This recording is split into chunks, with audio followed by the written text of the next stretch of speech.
단 오이를 버리고 쓴 참의 오이를 찾는 것과 같으며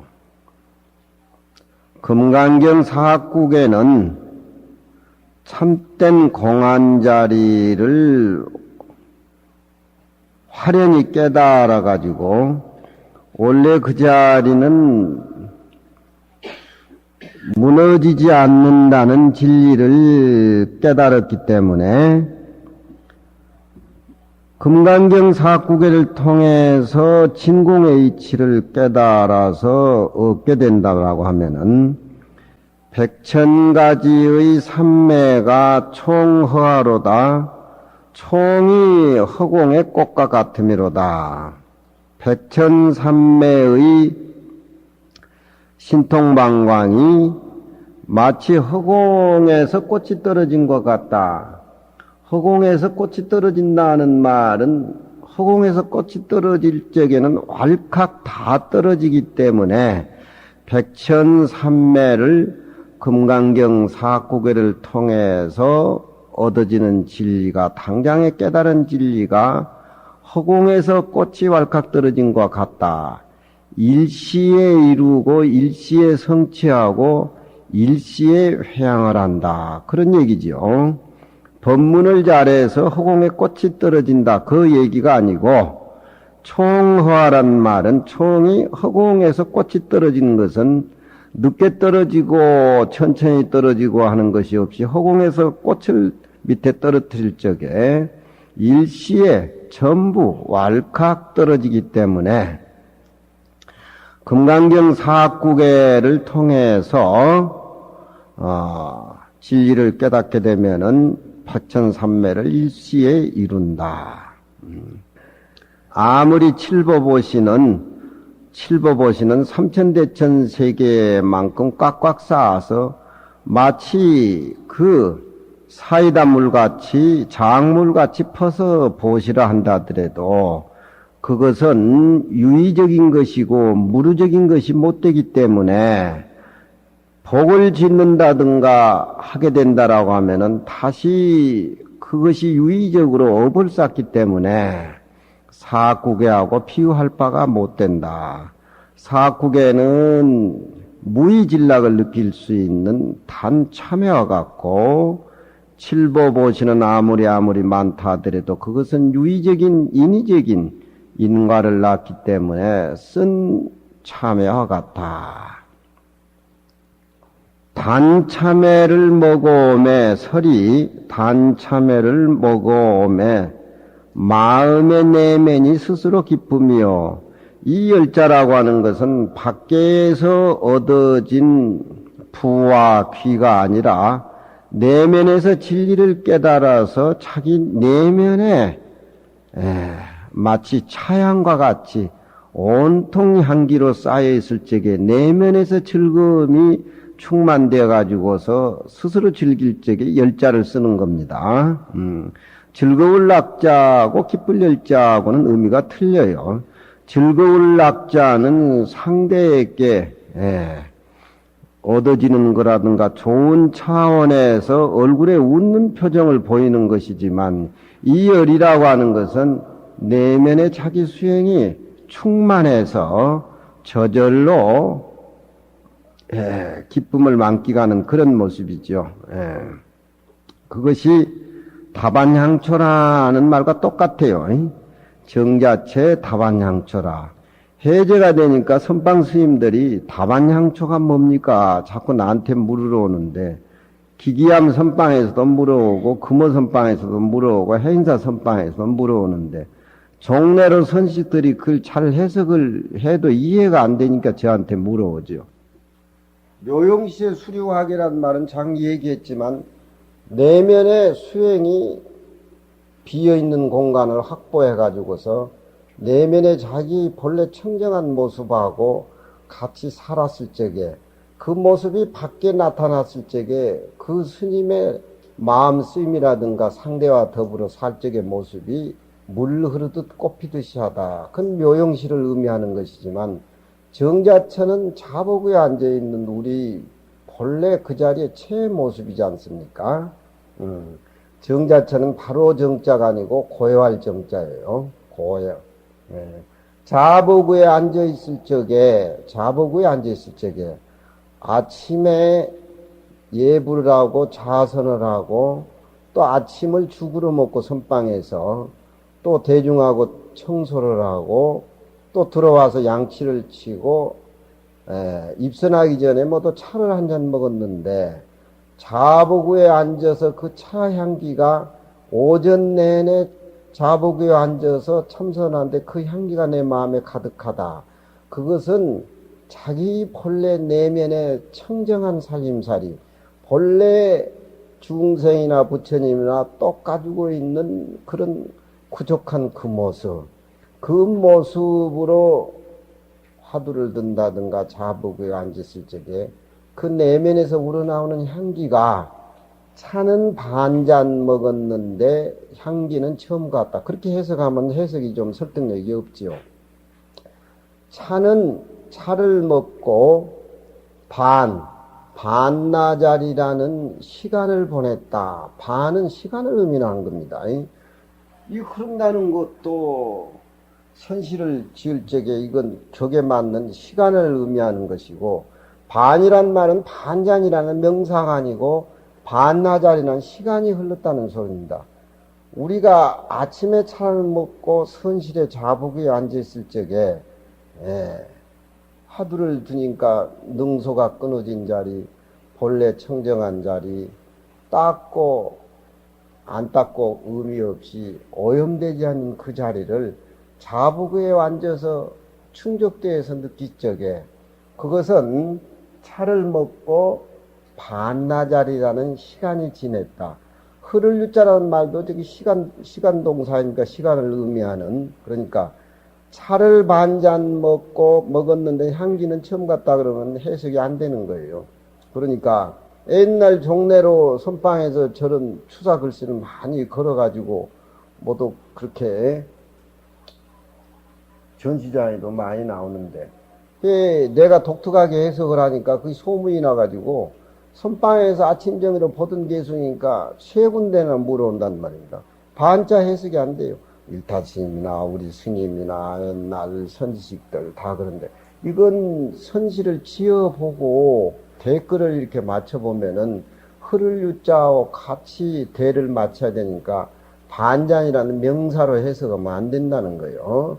반잔이라 하면 거의 품사로 의미할지 수사입니다. 그것이 수사인데, 이건 동파도 그렇고 순치 황제도 그렇고 30년 천자 생활이 선실에 반나절에 앉아 있는 것보다 더 못하다. 30년 벼슬자리를 하고 세속에서 부와 기와 더불어 흠뻑 젖었지만 회원법사에 있는 여산에 가가지고 선방에 반나절 앉아보니까 30년 벼슬이 아무 의미가 없더라. 그 단일창이란 말이 거기서 나온 소리거든. 그러니까 선시를 많이 읽어보면은 이제 저런 극부가 이제 다반영처라는 말은 무슨 말이냐면 자기 내면의 수행이 충족해가지고 크게 느끼는 것들이거든. 그것이 부처와가 나라는 생각, 능소가 끊어지고 본래 청정한 그 자리, 안과 밖에 비어있는 허공, 그 생각에 우리가 미쳐있을 적에 제일 맑은 복이고 최고의 진짜 살림살이고 그것이 부처님의 살림살이지, 그걸로 성인이 되고 그걸로 부처가 되고 그걸로 조사가 되고 그걸로 맑은 복이 이루어지는 것이지, 여기에 금강경에 얘기하는 칠보보시는 삼천대천세계 보시를 꽉 싸가지고 장 퍼주듯이 퍼져가지고 보시를 다 한다 하더라도 그건 무적인 것이니까 금강경 사국에만 못하다는 게, 금강경 사국의 내용은 전해야 하니까.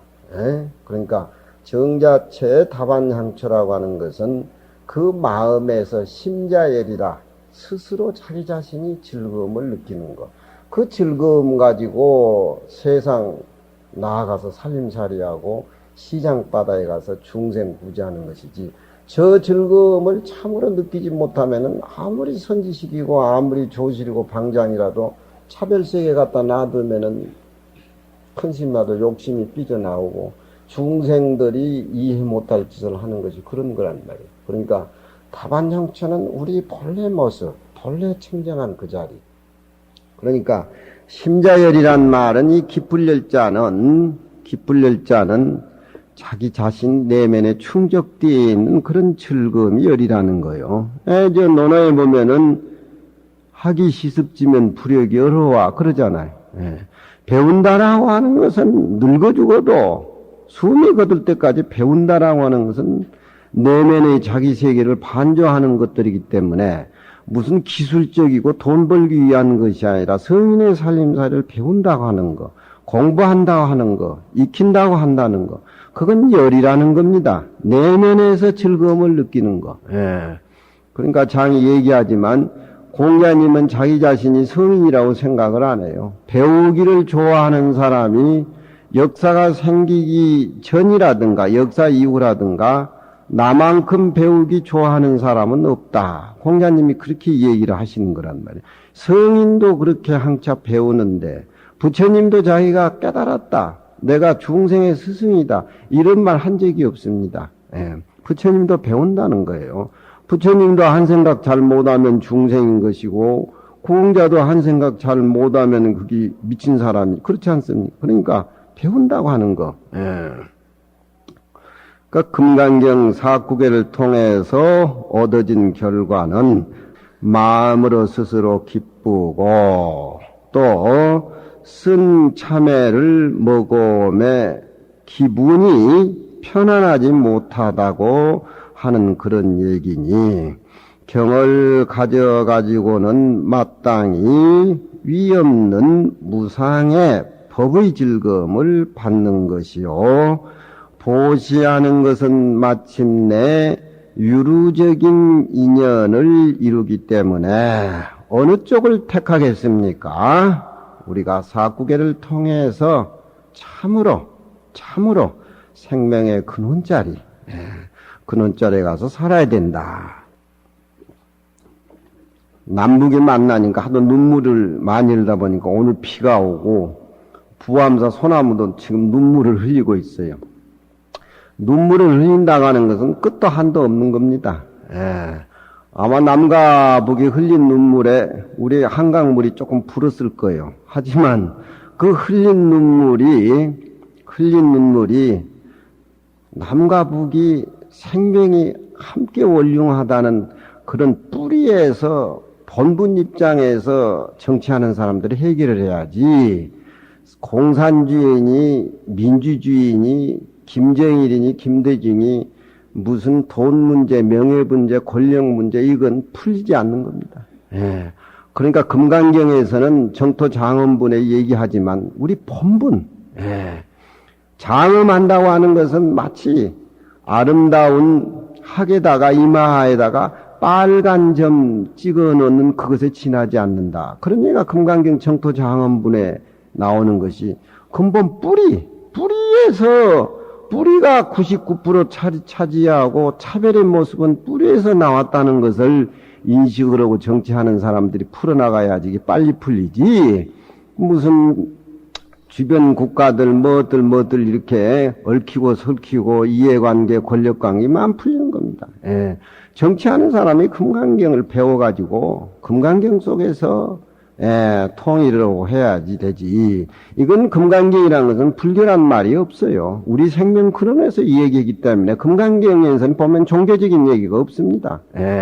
바로 우리 근본 뿌리, 진리, 하나, 생명, 본래 청정한 그 모습, 한 덩어리, 원육무예 그런 얘기가 나오지. 금강경에는 불교란 말이 아니에요. 불교란 말은 세속적인 말이에요.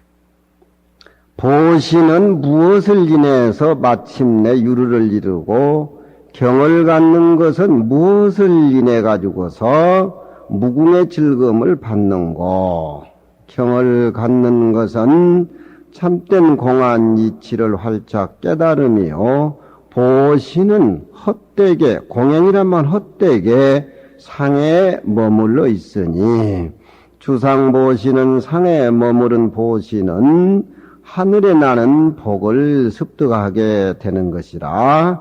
그것은 마치 무엇과 같느냐. 허공을 우러러보고 화살을 쏘는 것과 같다. 허공을 보고 화살을 쏠 적에는 화살에 올라가는 힘이 떨어지게 되면 다시 내 얼굴로 떨어지는 거 아닙니까? 유리적인 것은 그렇다는 그런 겁니다.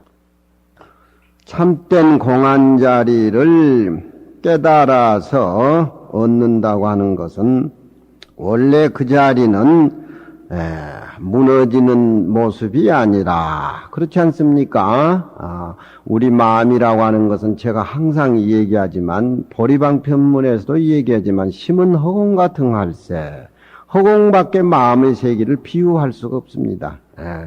허공은 우리가 볼 적에 허공이라고 얘기하지만 빛도 소리도 색깔도 없습니다.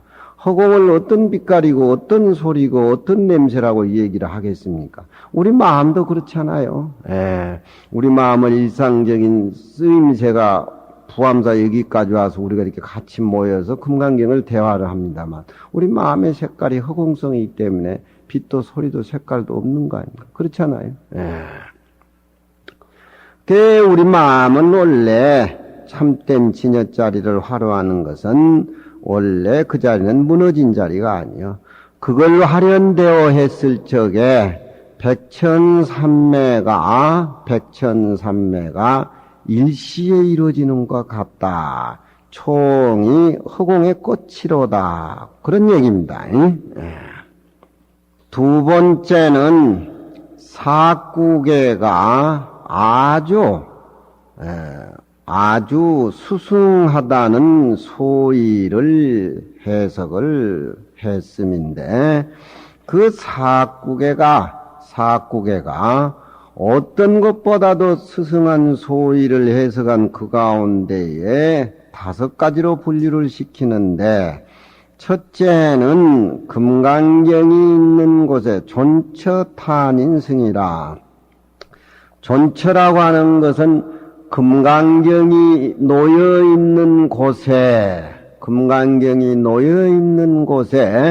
모든 사람들이 그 경책만 봐도 부처님하고 아주 존중스러운 제자가 있다라고 높일 존자. 그렇죠? 금강경 속에는 부처님하고 1200대중이 있고 거기에 수보리 존자가 금강경 얘기를 묻고 부처님이 답을 하는 과정이기 때문에 이 책 속에는 불법성 3보가 들어있는 겁니다. 그러니까 금강경이 있는 곳에는 부처님하고 부처님 제자 모든 분들이 있기 때문에 금강경 책이 책상 위에 놓여 있어도 함부로 할 수가 없는 겁니다. 존처 곳을 높여가지고 모든 사람들이 금강경 내용 속에 훌륭한 진리가 다 들어있기 때문에 사람들이 아주 수승하다라고 찬탄을 합니다.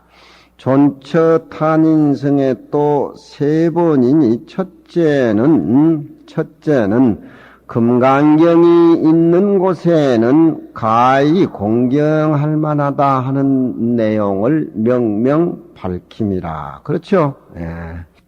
직비장엄이 심형장엄이라고, 장엄이라고 하는 것은 우리 형상장엄 아닌 것이 제일 소중한 장엄이다. 그런 얘기입니다.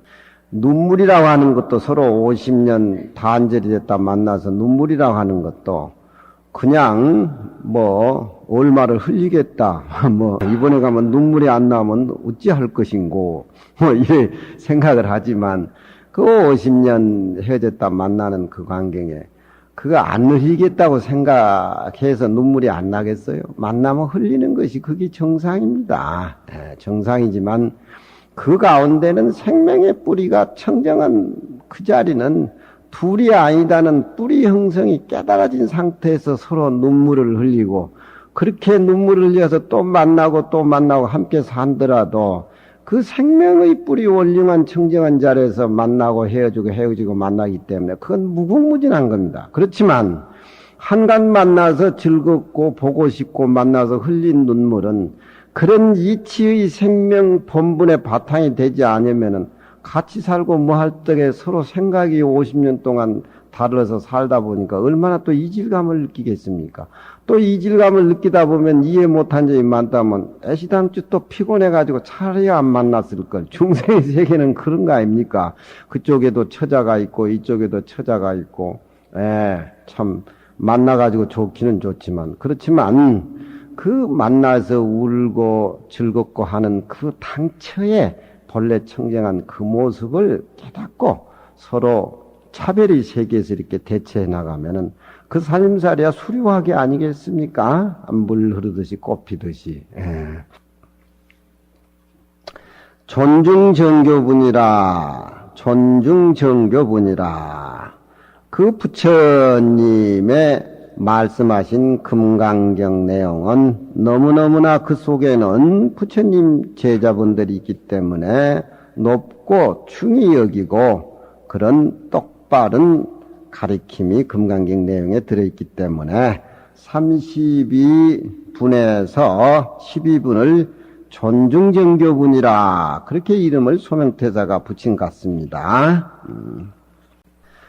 부차수불이야. 부차란 말은 앞에 말하고 다시 이어진 부사 시간적인 부사입니다. 또 수불이야. 저 앞에 말을 다시 연결해 가지고 수설시경호대 따라서 이 경을 설명하고 모든 사람들이 있게 이 얘기를 하되 내지 사국에라도 확실하게 수지를 해서 이 얘기를 하고 자기가 수행을 한다고 할 것 같으면은 당지 자처는 마땅히 알라 이곳은 일체 세간 천인나수라가 다 뻑뻑이 고양하기를 마치 부처님의 계신 탐묘와 같이 하거든.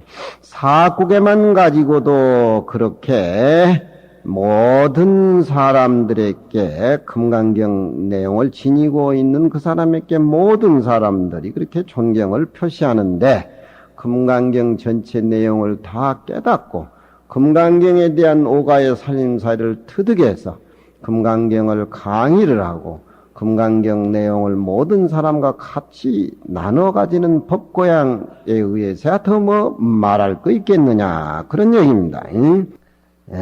일체 세간 사람뿐만 아니라 천인, 천상 인간의 아수라, 이 불교에서 아수라란 말을 많이 이 얘기를 합니다. 조계종에 싸움할 때도 언론인들이 아수라가 무슨 뜻인지는 모르지만 조계종이 아수라판이다 그렇게 얘기했는데 사실 아수라란 말은 금강경에서 나온 고유명사입니다. 근데 아수라를 경전에서 보면은 비천무당이라 그래요. 욕계육천에 재석궁이 있고 재석천왕이 계시는데 거기에는 천상의 무리들도 있는데 그 옆에는 또 아수라 무리가 있다 그래요. 이 아수라도 복을 지을 만큼 지었기 때문에 재석천왕 주위에 천상의 무리들하고 같이 생활하는데 이 아수라는 부인이 미인이고 아수라는 또 못생기고 싸움을 잘한다 그래요. 그래서 비천이란 말은 하늘의 무리가 될 수가 없다. 무당이란 말은 싸움을 즐겨하기 때문에 단정한 모습을 찾아볼 수가 없다. 그래서 아수라를 비천, 무당 이렇게 이름을 고유명사를 붙입니다.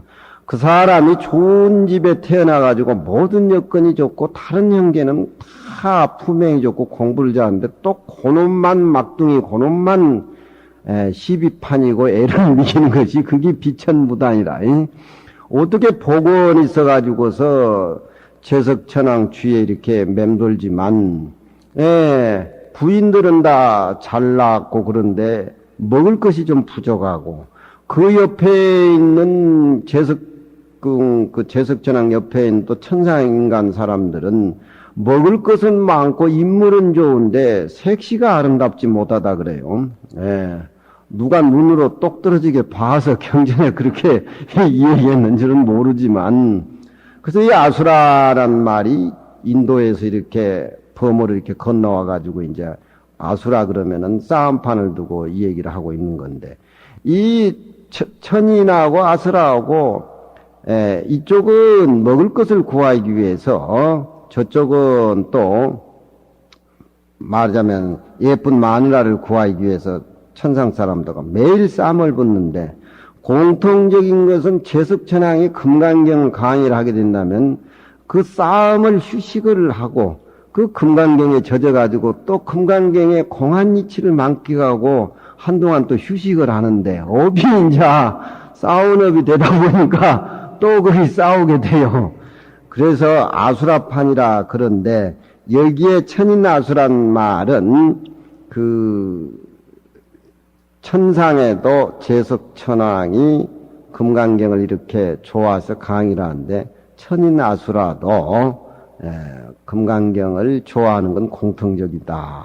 그래서 일체 세간 천인아수라가 다 뻑뻑이 고양하기를 여 불탑묘든 불탑묘와 같이 하거든. 탑이라고 하면은 우리는 불국사 무영탑이라든가 석가탑을 생각하는데 인도에는 부처님 모시고 있는 그 법당 자체가 탑이에요. 위에는 이제 뾰족하게 그렇게 만들어놔서 우리나라 탑 모양과 같이 이 탑은 부처님을 모셔놓고 대중이 사는 데를 탑이라 그래요. 묘라고 하는 것은 유교적인 의미로 성인을 모셔놔둔 사당입니다. 그러니까 금강경 놓여있는 책 놓여있는 그 자리는 부처님이 계시든지 안 계시든지 간에 천인아수라가 제석천왕이 금강경을 강의를 하는데 제석천왕이 바빠가지고서 금강경을 강의를 못하고 다른 데 외출 나가지고 자리를 비어 있어도 금강경 놓여있는 그 장소에 부처님이 계신 탐묘나 같이 그렇게 여기고 거기다 꽃고향을 올리고 삼배 절을 하고 거기에 잠시 앉아있다가 천인아수라가 싸움을 휴식을 하고 그렇게 간다라고 해요. 그러니까 금강경 책 속에는 불복순 삼보가 그게 내재 있기 때문에 경전이 있는 곳에는 다 부처님과 존중제자가 계시기 마련이다. 그런 얘기입니다. 이런 얘기들은 살림사는 우리 불자들은 바빠서 생각을 하지 못하지만 금강경을 공부하고 또 반출하고 하다 보면은 금강경 내용에 대해서 좀 우리가 꼭 법당에만 부암사 법당에만 불전을 놓을 것이 아니라 자기 방 안에 금강경에도 불전을 놔야 돼. 그렇게 아침 저녁으로 경건한 모습으로 그렇게 살면은 금강경 내용이 또 맛이 쏠쏠하니 거기서 우러나와요. 그러니까 아수라란 말은 비천무단이라 되게 복은 지었는데 싸움하기를 좋아해요. 스님들도 금강경 강의를 잘하는 스님도 또 싸움은 잘해요. 나는 싸움에 약한 사람이고 대반야에 부처님이 21년 동안 설법하신 경전이 반야경인데 거기에 설 말하기를 하늘의 제석천왕이 부재에 금강경 강의를 하는데 혹 바빠가지고 금강 강의를 못하게 되면은 제석천왕이 계신 데는 자기 궁궐에 그 부처님 모시고 금강경 강의하는 법당이 선법당이라 그래요. 착갈선자 법법자 선법당이라 그래요. 거기서 제석천왕이 금강경 강의를 하게 된다면은 아수라나 천상 사람들이 와서 금강경 내용 강의를 듣는데 제석천왕이 3계를 다스리다가 보니까 바쁘니까 부재에 금강경을 설하지 못하게 돼가지고 그렇게 된다라고 하면은 모든 하늘 사람들이 왔다가 다만 그 빈자리만 보더라도 다다 예배를 짓고 그게 고향을 하고 그리고 간다라고 하다. 그래서 지금 하는 얘기입니다. 이 개응고향이란 말을. 솔도파는 차원 고연이니 솔도파란 말은 탑이란 말을 범어로 솔도파라고 하는데 우리 한자로 번역을 하다 보면은 높이 나타났다. 그러니까 탑이라고 하는 것은 단대보다 높이 때문에 고현이라 그래요. 사실 탑을 고현이라 그래야 맞습니다. 탑이름이란 말은 고연이라 그래야 맞고, 또 원어를 그대로 가져온다라면 솔토파라고 그렇게 붙이는 것이 정상적인 이름인데, 탑이란 말은 그 당시에 번역할 적에 변국의 사투리 말이라, 와어라 말은 사투리라는 겁니다.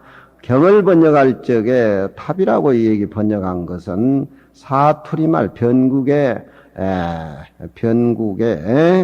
중국 변국의 사투리 말이다. 묘라고 하는 것은 모양 묘자의 뜻이니 탑 가운데에 부처님의 형모를 안치하는 데에서 묘라고 했다. 근데 이 묘는 모양 모자 뜻이 아니고 사당 묘자 뜻으로 해가지고서, 사당에는 공자님이나 공자님 제자들, 성현들을 다 모시는 것이기 때문에 탑묘자를 쓴 것인데, 굳이 모양 묘자로 이렇게 풀이를 해도 그냥 묘자는 큰 의미가 없고 부처님의 모습을 모신 탑, 그렇게 풀이를 해주는 것도 좋은데, 모양 묘자를, 사당 묘자를 모자로 그렇게 번역하니까 약간 이상합니다만은, 불탑묘라고 하는 것은 그냥 부처님을 모신 탑, 그거 같이 그렇게 존경을 한다, 그런 얘기입니다. 금강경의 내용이 가장 높기 때문에, 또 금강경의 내용이 어떤 경전보다도 제일이기 때문에, 또 금강경 내용이 어떤 뜻보다도 희후하기 때문에 불탑묘와 같이 그렇게 고향을 한다, 그런 얘기입니다. 6조 소재지처에 금강경이 놓여있는 곳에 여유인이 볼견자가 쓰여있죠. 그건 있을 유자로 쓰는 것이 낫습니다. 잘못됐어요. 어떤 사람이, 유인이란 말은 어떤 사람이냐면, 어떤 사람이 곧 이 경을 설호되, 금강경을 육조스님은 어떻게 읽어야 되느냐, 금강경을 어떻게 생각하고 어떻게 행해야 되고 어떻게 읽어야 되느냐, 육조스님이 그걸 얘기하는 겁니다. 그냥 금강경을 읽어서는 금강경 읽다가 아비지옥에 떨어진다, 유의적인 모습으로 금강경을 보기 때문에, 금강경이 놓여있는 곳에 어떤 사람이 곧 이 경을 서로되 응염염 상행 무렴심과 무소득심하야, 행 무렴심과 무소득심을 행해서 능과 소의 마음을 지어서 설명하지 말지니, 이렇게 문장이 지어져야 되는데, 뻑뻑응 생강염 항상항, 이 네 글자가 위에 갓을 쓰고 있습니다. 이것은 우리가 금강경을 읽으면서 모습이 끊어진 자리, 함이 없는 부처님의 살림살이, 가고 없는 끄자린 무주상의 모습, 이것을 실천해야 된다, 그런 의미로 해서 육조스님이 필요 없는 글자 부사로 4개를 가져와 가지고 강조시키는 겁니다. 뻑뻑이기 생각에 항상, 그거 없어도 되는 글자예요. 강조를 해가지고서 뻑뻑이기 생각은 무렴으로 해야 되겠죠. 금강경과 나와 둘이 아닌 본래의 살림살이로 무렴을 통해서 무렴심과 얻을 바 없는 마음을 항상 행해서, 그 자리는 얻기 위해서 금강경의 진리를 공부할 것이 아니라 얻고자 하는 그 마음까지 텅텅 비어서 안과 밖이 허공성으로 이루어져야 된다. 허공이 금강경을 보고 금강경이 허공을 봐야 된다. 그러니까 안과 밖이 비워버려야 된다 이 말이지. 그렇지 않고는 금강경의 진실한 의미를 알 수가 없다. 뻑뻑이기 무렴 생각으로 항상 무렴심과 무소득심을 행해서 능소의 마음을 지어서, 능이라고 하는 것은 금강경을 읽은 자기 자신이고 소라고 하는 것은 금강경 속에 들어있는 진리인데, 금강경 읽는 자기 자신하고 금강경 진리하고 이렇게 딱에서 생각을 해가지고 금강경을 보면 안 된다는 겁니다. 이런 관점에서 볼 적에 금강경은 우리가 보는 관점이 얼마나 어렵고 그 뜻을 냉큼 무렴과 무소득심으로 금강경을 봐야 되는데 얼마나 어렵다는 것을 우리가 알 수가 있습니다. 그러니까 능은 자기 자신, 소는 금강경 내요. 그런 능과 소의 마음을 지어서 금강경을 설명해서는 안 된다. 능과 소의 마음이 두게 된다면은 능소가 갈라지게 된다라고 하면은 부처님 따로 있고 나 따로 있고 밖의 모습 따로 있고 안의 모습 따로 있고, 그건 이제 서양 귀신들 믿은 종교지요. 불교는 어쩌든지 능소 마음이 없어져야 된다, 그런 얘기입니다. 허공은 능소가 없는 겁니다. 그렇지만 내라는 내 몸 자체를 내라는 자신이라고 인식했을 적에 마치 그것은 허공을 잘라가지고서 내 것을 만드는 것과 같다는 얘기입니다. 금강경 이치에서. 허공과 내 마음은 둘이 아닌데 내 몸을 내 것이라고 집착했을 때 거기는 아집이 생기는 것이고, 아집을 통해서 능소의 마음으로 금강경을 읽게 된다고 하면은 법집이 생기는 겁니다. 그것은 자기 아집으로 금강경을 보기 때문에 금강경 이치하고는 의미가 없는 거예요. 육조 스님은 금강경을 지송하는데 무소득심으로 금강경을 지송하라. 무소득심으로 금강경을 지송하지 않고 능과 소가 갈라진 유소득심으로 금강경을 읽게 된다라고 하면은 그것은 마치 저런 모습과 같다, 그런 얘기입니다. 쪼개진 거울은 불중저요 거듭 비칠 수가 없고, 거울이 박살이 나버렸을 적에 그 거울은 모습을 제대로 비칠 수가 없지 않습니까? 그렇지 않아요?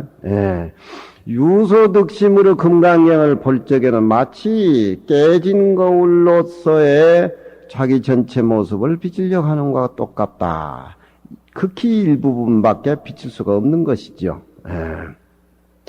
무소득심으로 금강경을 읽었을 적에 자기 본래 청정한 자리, 부처님 모습과 내 모습이 본래 청정한 그 자리가 훤히 맑은 거울 속에 모습이 없이 비춰지는 겁니다. 거울이 박살이 났는데 그걸 풀로 발라가지고 온전한 거울을 만들려고 해도 그것은 흠집이 너무 많지요. 중생이 탐진치에 의해서 세상을 살아간다는 것도 그것도 하나의 삶입니다. 그렇지만 금강경 이치에서 볼 적에는 본래 청정한 그 모습을 살림을 못 살기 때문에 분별심으로, 유소득심으로, 유의적인 것으로, 모습으로 살림을 살기 때문에 그것은 마치 파해진 거울이 거듭 비치지 못하는 것 같다. 이것은 비칠 수 있다는 가능성도 있는 겁니다. 왜? 중생이라고 해가지고 부처의 살림살이가 없어지는 건 아니지만 그 살림살이가 아집으로, 법집으로, 모습으로 등장하기 때문에 본래 비어있는 그 자리를 못 비친다는 그런 얘기죠. 낙화는 난상지라 떨어진 꽃은 나무 꽃가지 위에 오르기 어렵다, 그런 얘기입니다. 금강경에 무소득심으로 살고 무상으로 살고 무주로 살고 무의로 법을 삼아야지, 우리가 이 몸에 집착하고 밖에 있는 모습을 눈으로 보고 귀로 확인해서 사는 이 모습의 분별 살림살이는 일상생활 속에 혼침과 도고 망상 안 피우면 혼침 안 하면 망상. 우리 스님네들이 자복 위에 앉아서 공부하는 모습이 안과 밖에 텅 비어버린 완전한 그 자리 내면을 파악 못하기 때문에 선방에 앉고 강원의 경을 본다고 할 적에 안 졸리면은 망상 아니면 안 졸리. 그 망상 속에 부처님 금강경을 보니까 금강경 대용도 망상으로 보이고, 마치 그것은 뱀이 물을 마셨을 적에 물이 독이 되고 소가 같은 물을 마실 적에 젖이 된다는 거 다른 겁니다. 마구니 법은 부처님이 설하면은 바로 그자는 정법이고, 마구니가 불법 정법을 얘기하면 그건 마구니 법인 겁니다. 그러니까 살림살이가 낙화는 난상지라 떨어진 꽃은 나무가지 위에 오르기 어렵다. 떨어진 꽃을 나무가지 위에 붙여놓으면은 시달리든지 뭐 좀 미끼가 있겠지만 그 꽃이라고 할 수가 없지요. 그러니까 육조스님 법문은 이 금강경 내용에서 능소심이 끊어져 가지고서 무소득심, 무렴으로 그렇게 이루어져야 된다. 거기에는 무한한 사랑과 자비와 청정하고 너무너무 깨끗하고 맑고 한살림으로 나타나는 밝은 거울. 만일 능히 멀리 그런 마음들을 여여서 항상 얻을 바 없는 마음을 의지해서 깨달을 것 같으면은 직차신중에 이 지수화풍 사대로 가자된 허무한 이 몸뚱이 속에 열애의 전신사리를 갖춤이 있을세. 그런 얘기입니다. 유소득심으로 우리가 삶을 사는 것은 우리 몸이라든가 우리 마음 자체가 분별망상 부서지고 파해진 거울과 같지만 이 몸뚱이 이대로 놔두고 금강경에 무소득심, 무렴심을 행했을 적에 이 몸 자체에 부처님의 전체 살림살이가 다 구비했다는 겁니다. 이치를 깨닫고 사는 사람하고 현실생활의 모습에 몰롱매가지고 살림 사는 사람하고 차이가 그 차이예요. 우리는 이치를 바로 보고 살 적에 이 몸에서 부처님 살림살이나 공자님의 살림살이라 갖춰져 있는 겁니다. 그런 연고로 이 금강경 내용이 책이 있는 곳에는 천인 아수라 모든 사람들이 부처님의 탐묘에 모셔진 부처님과 똑같이 그렇게 존경하고 공경한다. 무소득심으로 이 금강경을 설명하면은 다 천룡과 팔부가 다 와서 들어수지하거니와 만일 마음이 청정하지 못하고 다 못 명리라든가 소문이라든가 이끝이라든가 공양을 받기 위해서 금강경 얘기를 하고 금강경을 설해 가지고 그렇게 살림을 차린다라고 하면은 이 경을 설한 자는 사막도에 떨어지리니. 이건 또 나한테 하는 소리 같네. 나한테 하는 소리 같아. 내가 그렇게 욕심은 많지 않잖아. 그저 어려서 배웠으니까 하는 것이 사실 뜻도 모르고 하긴 하지만 그래도 금강경 얘기하면 즐거우니까 나한테 하는 소리 같아. 유하이익이리요. 무슨 이익이 있겠으리요. 무슨 이익이 있느냐 이 말이야. 금강경 설거하면서 명예나 소문이나 이끝이나 공양을 바라고 한다라고 하면은 이것은 유의적인 것으로 무의적인 부처님의 무렴의 살림살이를 유의적인 걸로 떨어뜨려 가지고 모든 사람들에게 유의적인 인연을 심어준 그 업이 엄청스럽기 때문에 사막도에 떨어진다. 그런 얘기죠. 헌양매구라 그런 말 있죠. 양고기 달아놓고 개고기를 판다. 서산 스님이 그런 얘기를 많이. 서산 스님 당시에도 물론 자기 수제자인 사명 스님은 다시 세속에 나와서 정의품 벼슬까지 했지만 스님의 간판을 걸고 이양을 취하고 명예를 구하고 그런 분들이 많이 있었던. 그러니까 서산스님 같은 분은 헌양매구라 양고기 걸어놓고 개고기를 판다. 양고기를 걸어놓고 개고기 판다라고 하는 것은 부암사 금강경 강의한다고 딴 생각을 갖는 것이 그런 거예요. 응? 헌양매구 양고기 걸어놓고 개고기 판단 말이야. 무서운 소리야. 예. 스님들이나 목사 신부들이나 그 살림 안 산 사람이 몇이나 되겠어. 예? 기호선이 호레이탄 신선 내가 얘기하잖아요. 예. 중노릇은 한 40년 했으니까 다른 사람 보기에는 뭐 좀 알고 굉장한 것 같지만 사실 마음 안으로 진짜 깨달은 게 없기 때문에 실제 어디 가서 무슨 얘기하려면 사실 마음이 내키지를 않고 두렵고 왜 그동안 공부를 좀 수양을 열심히 해야 된다 안 했는고 뭐 딱 부딪히게 되면 한계를 느낀다 이 말이야.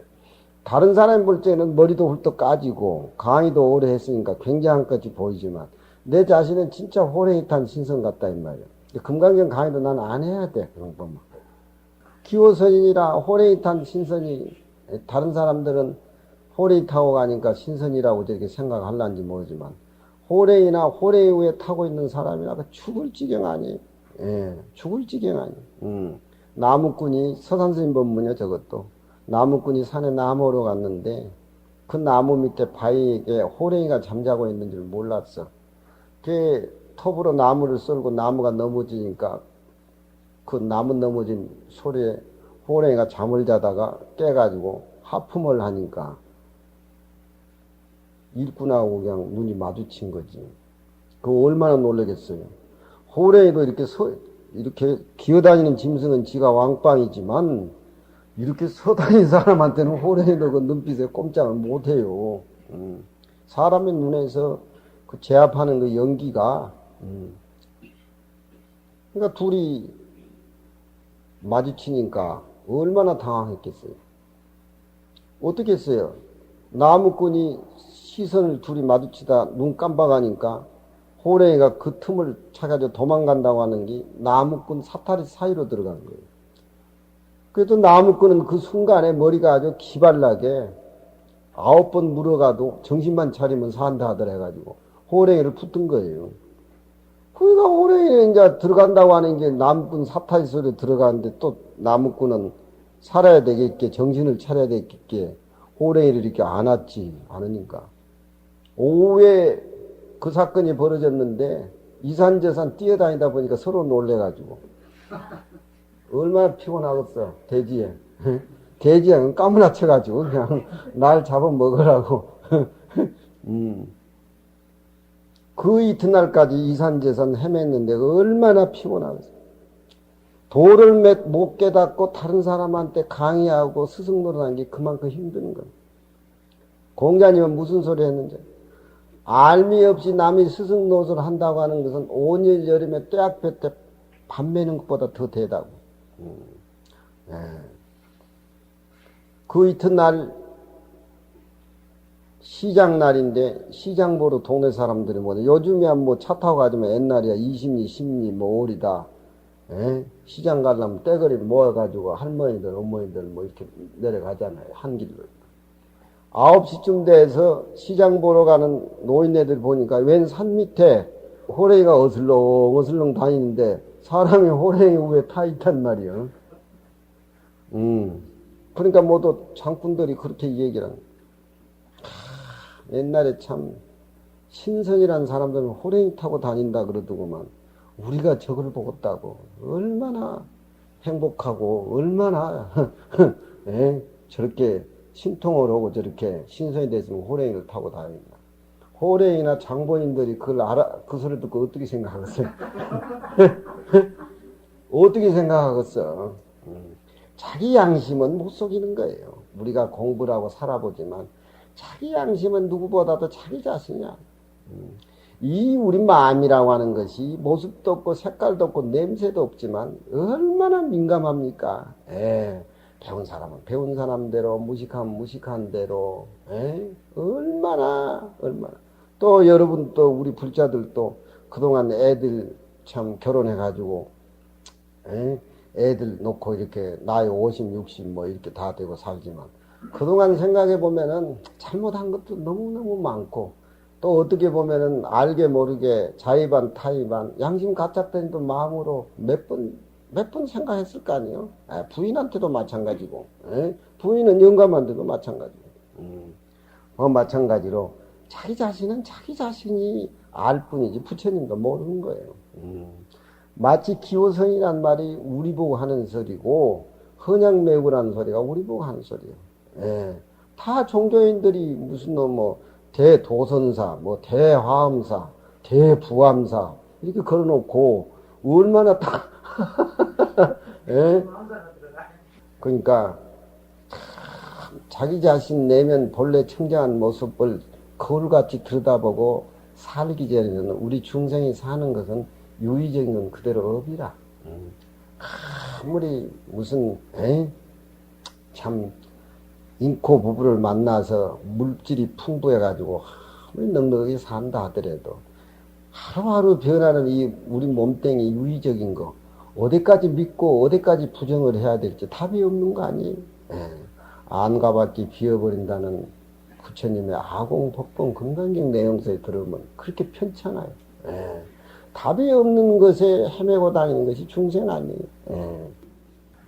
이 경을 얘기한 사람은 죽어서 사막도에 떨어진다. 이것도 좀 천천히 한 소리다. 당장에 사막도에 떨어진. 무슨 유익이 있겠으리요? 항상 금강경 이치대로 무소득심의 진실을 행할세 천상인간 아수라 또 사람과 비인 등이 사람은 우리 모습을 사람이고 비인이라고 하는 것은 또 이것은 색깔이 아닌 귀신을 비인이라고 그래요. 그렇잖아요. 우리는 모습이 있는 것이고 귀신은 모습이 없는 것이니까 사람과 모두 귀신 등이 다 와서 공양을 한다. 그런 얘기입니다.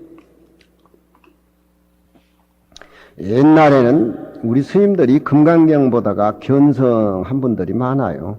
또 이 금강경은 견성한 사람들이 봐야 됩니다. 이 보통 어려운 게 아니에요. 내가 우리 학인들이 4년, 5년이면 졸업을 하는데 금강경 이해를 애들이 못하니까 내가 강해준 노트에다 써요. 노트에다 전부 애들이 말한 소리를 쓰고 그걸 가지고 뭐 할 거냐 하니까 어디 가서 내 소리 내면서 또 법문하겠다는 것만. 그야말로 얼마나 불안하겠어 그래. 그동안 공부를 많이 해가지고 금강경 볼 적에는 금강경 보다가 견성하고 그 견성해서 선방에 가서 화두 들고 전체의 자기 모습대로 그렇게 살아야지. 선방에 가서 하도 20년 30년 들었는데 금강경 뿌리가 빠지지 않고 어버리가 빠지지 않는 한 그 화두 들고 화두가 이어지고 끊어지고 이어지고 그러다가 20년 30년 세월을 보내버리는데 우리 몸뚱이가 안과 밖에 비어버린 허공성의 본처를 금강경 배우면서 어버리가 빠지도록 확철되어 해버려야 돼요. 선방에 다니고 중노래하고 강의하면서 견성 못하면은 이건 자존심 상해서 안 돼요. 마음이 많이 청정해서 이 경을 설한 사람은 모든 듣는 사람으로 하여금 미망심을 제해버리고 본래 불성을 깨달아 얻어서 항상 진실을 행할세 천인 나수라 인 비인 등이 다 와서 공양한다. 두 번째는 사람이 이익을 얻는 것이 엄청나다라고 하는 것을 현 나타냈다.